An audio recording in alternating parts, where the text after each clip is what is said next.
ازيك عامل ايه؟ بص معانا لو انت لسه اول مره تشوف ما تنساش تعمل سبسكرايب في القناه وتفعل زر الجرس ان شاء الله عشان كل ما نزل فيديو باذن الله يجيلك اشعار اول باول. وما تنساش كمان تعمل لايك للفيديو ده عشان يوصل لاكبر عدد ممكن من الناس.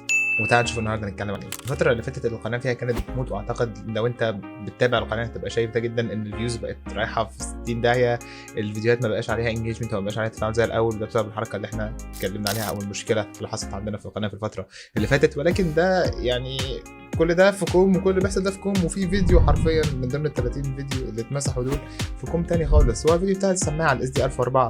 الفيديو ده كان بادئ يجيب فيوز كويسه جدا، كان اعلى تقريبا فيديو جايب فيوز عندي على القناه، وفي نفس الوقت برده كان الانجيجمنت او كان جايب تفاعل كويس. الناس كانت تخش تعمل لايكس، تعمل كومنتس، تشير الفيديو. الناس كانت تخش على الانستجرام وعلى فيسبوك اللي انا اصلا سايب اللينكس بتاعتهم تحت الفيديو في الديسكربشن، كانت تخش تبعت لي وتسالني عن السماعه وتسالني اسئله. فكان الفيديو الصراحه كان جامد يعني، او كان حرفيا بجد كان مودي القناه في حته ثانيه. والفكره كمان مش في كده، الفكره ان انا حسيت ان انا فعلا في ناس استفادت بجد من الفيديو ده. حسيت ان في ناس فعلا الفيديو بتاعي فرق معاها وراحت واشترت السماعه بعد ما اتفرجت على الفيديو بتاعي، وده لوحدها كانت حاجه بسطاني وحاجه مفرحاني جدا. ولكن بجمله خزان الاحزان اللي احنا فيه، فالسماعه او النسخه اللي كانت معايا من الاس دي 4 باظت في نهايه مأساويه جدا جدا. السبب فيها كان انا، وده بسبب ان انا عندي حركه غريبه كده. لما حد بيحاول يتكلم معايا غالبا بحاول ان انا ارفع الودن الشمال من على وداني واشوف الشخص ده بيقول ايه، وبعد كده ارجع الودن تاني على وداني. كنت اتفرجت على الفيديو اللي احنا اتكلمنا فيه عن السماعه، كنت تلاقيني بقول لك ان في السلك ده اكسبوزد او مش متغطي باي نوع من انواع الحمايه او العزل، وده خطر جدا جدا،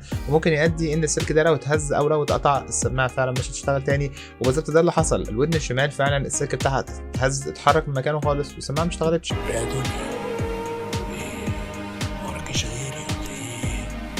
والحمد لله بعد ما ده حصل لقيت سعر السماعه وصل لغايه 400 جنيه على امازون عادي جدا يعني. يلا الحمد لله. المهم يعني احنا في الفيديو ده هنتكلم عن الاس دي 1004 تاني، ولكن في الفيديو ده او المره دي هنتكلم بشكل اعمق شويه، وان شاء الله باذن الله الفيديو ده يكون ليه قيمه اعلى من الفيديو اللي اتمسح باذن الله. من غير ما اطول عليك اكتر من كده، يلا بينا.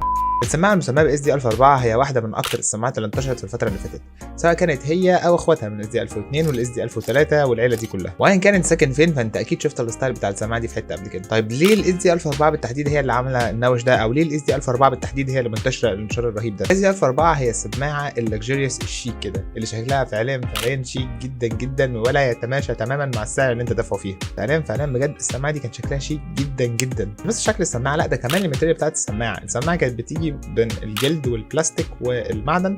وانا ما فيش حته عامه مسكتها في السماعه وحسيت ان الحته دي فلو كواليتي او ان الحته دي الكواليتي بتاعتها مش كويسه يعني. طيب مبدئيا خلينا ناخد حاجه كده ونشوف هنتكلم عن ايه. التصميم زي ما اتكلمنا في السماعه جايه من الجلد والمعدن والبلاستيك. الاير كابس من بره كلها بلاستيك مطفي، مع التطعيمتين كده باللون الفضي، والتطعيمتين دول ثابتين في كل الالوان حرفيا. السماعه بتيجي بثلاث الوان، الثلاث الوان جاي فيهم نفس التطعيمتين الغبيتين دول، اللي من وجهه نظري لو كانوا سابوا السماعه كده كلها لون واحد كانت تبقى شيك كتير، ولكن عامه هي مش حاجه مهمه قوي يعني. بالنسبه للهيد باند، فالهيد باند هي برده جايه من الجلد وفيها حشو من السفنج. مشكله الهيد باند ان الحشو ده بيكون قليل شويه، فممكن مع استخدامه فترات طويله تحس ان السماعه معلمه كده على ودانك، او تحس بألم خفيف لان الحشو بتاع الهيد باند بيكون قليل سيكا. فغالبا الحته البلاستيك او الحته الناشفه البلاستيك اللي بتكون موجوده جوه غالبا هي اللي بتكون عامله كونتاكت مع دماغك، فبعد ما بتخلص السماعه ايا كانت تسمعه ممكن تحس ساعات بألم بسيط هنا كده، نتيجه ان الهيد باند دي الحشو بتاعها او السفنج اللي فيها مش اكتر حاجه في الدنيا. الدراعات بتاعت السماعه جايه من المعدن، ودي حاجه كويسه جدا عشان المتانه. والدراعات بتاعت السماعه دي بتسمح لك ان انت تتني السماعه، او لو انت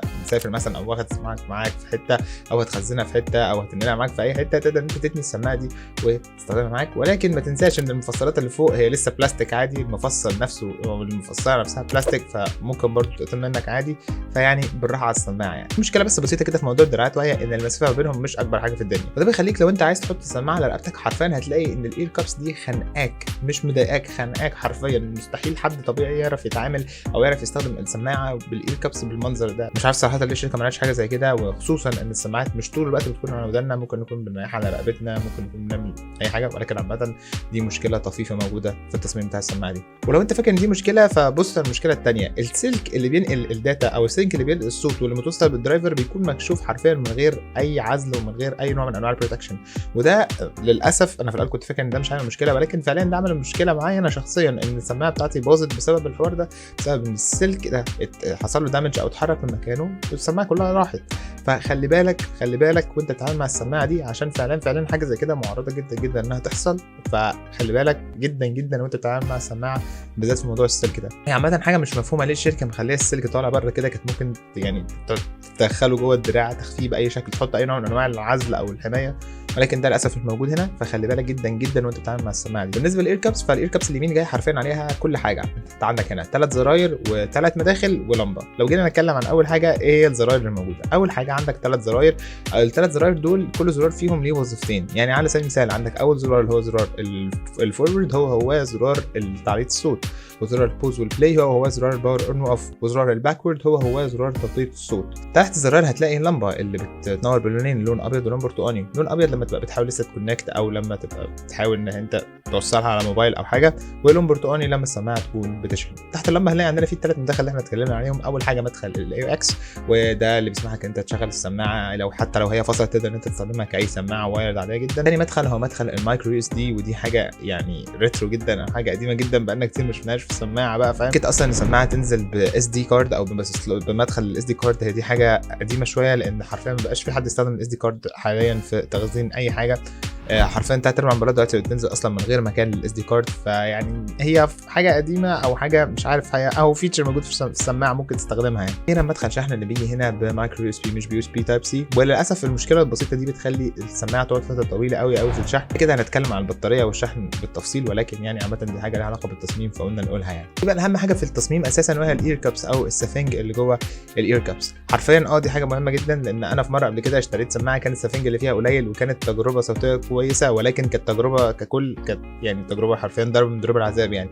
ففعليا لو السفنج اللي جوه السماعه عندك مش كويس وكميته مش كافيه، مش هيخليك تبقى مرتاح اصلا وانت بتستخدم السماعه، وبالتالي ده هيؤدي الى ان انت هتهمل التجربه تماما ومش هتكون حابب ان انت تستخدم السماعه دي اساسا. ولكن هنا الوضع مختلف تماما. السفنج حرفيا كميته كبيره جدا جدا، والاير كابس مريحه جدا جدا جدا بسبب حجمها الكبير. الاير كابس حرفيا بتحضن ودنك كده حرفيا، فاهم؟ وبتعزلك عن العالم اللي حواليك حرفيا، يعني ما تبقاش سامع كويس لو انت حتى لابس السماعه ومش حاطط اغاني. وده ممكن يكون عيب من ضمن عيوب السماعه، ان الاير كابس فعلا بتعزل بشكل كبير. بس لو انت بتدور على الراحه، فالاير كابس اللي هنا كانت مريحه جدا جدا، ما واجهنيش معاها اي مشكله. كنت بستخدم السماعه فتره طويله جدا. الحته الوحيده اللي كان بيبقى فيها يعني الم او حاجه مضايقاني كده هي الحته اللي هي المكان الهيد باند من فوق من هنا، وده بسبب ان زي ما اتفقنا الهيد باند الحشو او السفنج اللي فيه ما كانش كتير قوي، ولكن في الاير كابس الحشو هنا كتير جدا جدا، وملمس الجلد مريح جدا جدا وكومفي جدا، مش هتواجه معاها اي مشكله ان شاء الله باذن الله من ناحيه الراحه يعني في استخدام السماعه. انا كمان جت فتره كنت بستخدمها كسماعه عندي في المونتاج، واقل جهاز مونتاج عندنا هنا بالصلاه على النبي بتقعد ب6 ساعات مثلا، دي اقل حاجه. وعلى الرغم من كده عمري مش فاكر، مع الرغم من كده مش فاكر اني اشتكيت ابدا من السماعه دي، او مش فاكر اني قبل كده قلعت السماعه دي وكانت وداني وجعاني او اي حاجه، فاهم؟ فلا ما تقلقش، السماعه دي بجد مريحه جدا جدا. المهم نيجي بقى للصوت نفسه، السبب اللي انت اصلا عشانه هتشتري السماعه دي. الصوت بتاع السماعه كويس جدا على السعر اللي هي تيجي بيه. المستخدم العادي الخفيف اللي هو هيسمع اغاني في المواصلات مثلا، او لو هياخد سماعه بالليل شويه وينزل يتمشى في اي حته، فالسماعه دي بتعد اختيار كويس جدا واختيار ممتاز جدا ومش هيلاحظ فيها اي عيوب، انها حرفيا هتقدم كل حاجه هو ممكن يكون محتاجها بسعر كويس جدا. الفيديو القديم اللي اتمسح لما كنا بنتكلم عن السماعه دي كان بيجي لي كومنتس من نوعيه هل السماعه مريح، هل السماعه صوتها واضح عشان انا هسمع محاضرات بيها، هل السماعه كويسه.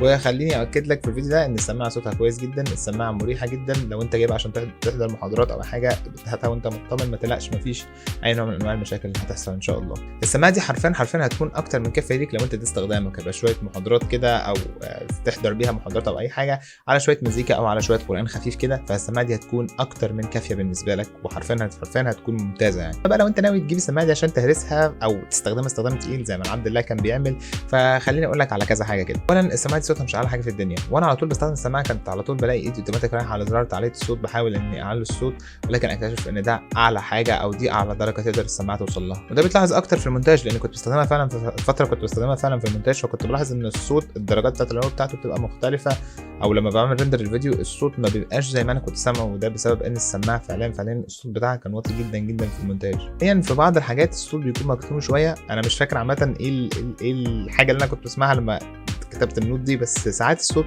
ما بيبقاش فاهم، ما بيبقاش على طول انقى حاجه، ساعات كده تلاقي حس ان الصوت مكتوم شويه، ولكن ده شيء متقبل جدا نظرا لسعر السماعه ونظرا لان حرفيا ما فيش اي بديل الفئه السعريه دي او في فئه ال 300 جنيه دي قادر يديك حاجه افضل من اللي هي بتقدمها. ان كانت السماعه الصوت بتاعها مش اعلى حاجه، وان كانت السماعه ساعات بيبقى صوتها مكتوم، فالسماعه هنا متفوقه تفوق رهيب في نقطه البيز. البيز بتاع السماعه حرفيا كان بيرج ودانك، مش بس ان السماعه عاليه، لا فعلا في بيز وانت بتقدر تحس بالبيز ده وهو بيرج ودانك حرفيا. لو انت تسمع اغنيه فيها خبط ومش عارف ايه، فصدقني البيز هنا كان حرفيا ممتاز في السماعه دي. بالنسبه للبطاريه والشحن، السماعه اللي هنا بتيجي على الورق يعني ببطاريه 400 ملي امبير وبتشحن في ساعتين، والشحنه الواحده بتمشيها 6 ساعات او بتقدر انها تخلي السماعه تفضل شغاله لمده 6 ساعات. ولكن الحقيقه ان اداء البطاريه هنا كان جبار فعلا. اعتقد ان هم حاطين ارقام اقل اصلا من اداء البطاريه، لان انا كنت بشحن السماعه مثلا يعني اشحن السماعه في يوم ارجع تتشحن تاني بعدها مثلا بيومين او حاجه، وانا صدقني كان تقيل فعلا في السماعه دي بجد يعني فاهم. فحرفيا البطاريه والشحن هنا واحده من افضل الحاجات او واحده من افضل المميزات اللي موجوده في السماعه دي. فعلا كانت بتقعد فترات طويله جدا قبل ما تطلب انها تتشحن. المشكله الوحيده زي ما اتكلمنا في نقطه انها كانت جايه مايكرو يو اس بي، وده كان بيخلي السماعه فعلا تقعد فتره طويله عبال لما تتشحن، ممكن تقعد بالساعتين عادي عبال لما توصل من 0 لغايه 100%. ولكن دي مش مشكله طالما اداء البطاريه هيكون حاجه كويسه جدا يعني. لو حبينا نختصر الريفيو الجميل ده في كلمتين، هنقول ان السماعه دي كويسه جدا لاي حد عادي اللي هو يستخدم السماعه دي في سماع اغاني او سماع قران او محاضرات بسيطه كده. دي الفكره بتاعت السماعه. ولكن لو انت ناوي تشتري السماعه دي عشان تشتغل او عشان توصلها بوصله الاي او اكس وتشتغل كسماعه الكمبيوتر في المونتاج او في اي حاجه، ما اعتقدش ان دي افضل سماعه صراحه تتواجه ليها يعني. وانا اشك عامه ان في حد ممكن يبقى رايح يشتري سماعه وايرلس عشان يعمل فيها كده، ولكن مش عارف انا قلت ده يعني. قال له انت عبيط؟ هل انت عبيط؟ فعامة حبيت اقول لك انها مش افضل حاجه لو هتستخدمها في المونتاج او لو هتستخدمها في الشغل عامه، ولكن هي في الاستخدام العادي فهي سماعه ممتازه جدا. تعتبر صفقه كويسه. البيلد كواليتي والماتيريال بجد فعلا محترمين. زي ما اتكلمنا عن العيوب بتاعه التجربه الصوتيه اللي فيها، ان الصوت مش اعلى حاجه وان الصوت ساعات بيبان مكتوم كده، دي عيوب اصلا بالنسبه للفئه لبقيه المنافسين، دي حاجات اساسيه بتيجي معاها يعني، فدي نقدر نعتبرها ان هي حاجات عاديه بالنسبه لسعر السماعه اللي بتيجي بيه. وكده كنت خلصت كل اللي كنت عاوز اقوله. لو الفيديو عجبك ما تنساش تعمل لايك للفيديو ده وتعمل سبسكرايب في القناه وتفعل زر الجرس عشان كل ما انزل لك فيديو ان شاء الله يجي لك اشعاره اول باول. ما تنساش تشير اللينك بتاع الفيديو ده لاي حد من صحابك ممكن يكون مهتم بالموضوع ده. وما تنساش برده لو انت عايز تكتب لي اي حاجه او تسالني على اي حاجه ليها علاقه بالسماعه او باي حاجه ثانيه، هتلاقي اللينكس بتاعت السوشيال ميديا بتاعتي كلها موجوده تحت الفيديو في الديسكربشن، وهتلاقي كمان الكومنت سيكشن موجود تحت الفيديو، تقدر تكتب لي اي حاجه وهرد عليك ان شاء الله باذن الله. وشكرا لك جدا، اشوفك الفيديو الجاي ان شاء الله. السلام عليكم.